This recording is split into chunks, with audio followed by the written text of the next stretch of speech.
I'm terrified, especially after last night. I mean, now I'm really terrified. Business owners in North Fort Myers on high alert tonight, 24 hours after a man is gunned down in broad daylight. Good evening, I'm Patrick Nolan. And I'm Kelly Stegeman. Detectives arresting 23-year-old Keyshawn Lewis of Fort Myers in the murder of 33-year-old Lindsay Jo Hollins. Deputies say Lewis shot at Hollins and a woman while they were inside of a car in front of the Days Inn around 5 yesterday.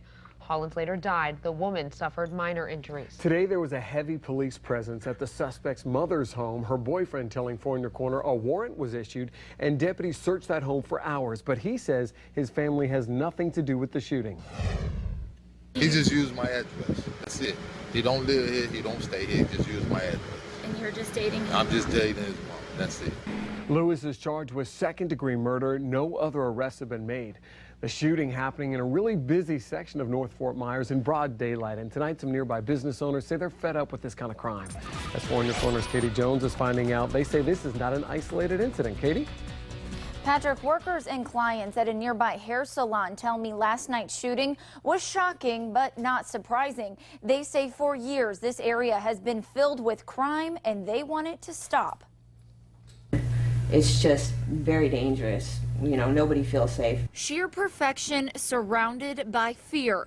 Crystal Cornelison was working at this salon when shots rang out just feet away at the Days Inn Hotel Monday night. I have clients who want to come in the evening but aren't going to want to come because all the crime and everything that's going on around here. Why would they want to jeopardize their lives? I mean, granted, I don't want to jeopardize my life either. Crystal says it's not the first time yellow tape and squad cars have decorated the neighborhood. For years, she's seen businesses being robbed and people getting hurt. Worse, it's not getting any better. It just keeps getting worse and worse with more people walking around that shouldn't be, and they use our parking lot like it's like a freeway to go from one hotel to the next. The Days Inn shooting is just the latest crime scene Crystal and her clients have found themselves caught in the middle of. Kelly Davidson didn't want to show her face on camera, but lives in the neighborhood and says she's afraid to leave her own home. I don't feel safe coming out at night. I really don't feel even safe walking alone, you know, during the day, especially being, you know, disabled.